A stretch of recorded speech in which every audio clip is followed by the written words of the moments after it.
nag-open na ang Macau, Singapore, Malaysia, Taiwan, then pumunta sa Canada, Europe, First hanggang na open itinakang outside the Philippines Middle is East, Hong Russia, Kong. Australia, New Zealand, Africa, and Morocco, and Tanzania, and at iba pa. Ang pinakalitis ngayon is Vietnam. Vietnam ba? Baka dapan. Okay, next. The founder is, sino ang founder? Baka hindi ninyo alam. Bishop Ramirez Chungalaw. Ay. Okay. Ramirez. Okay, ito na. The founder, president, and senior minister.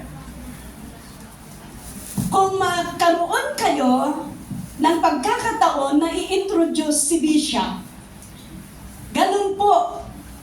Huwag din yung pabalik-balik ta rin. O yung mga INC.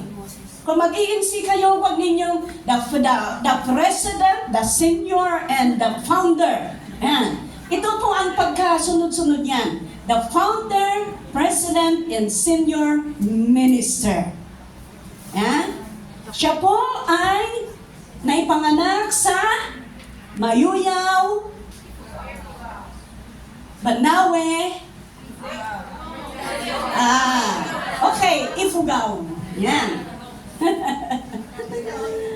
Okay. And he was born, kailan?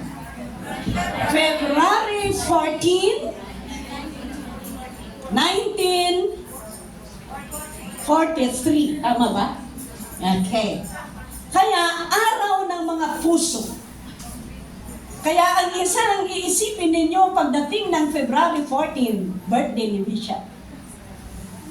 Di ba? Kung hindi ninyo alam ang mukha ni Bishop, pakita mo nga. Ayan.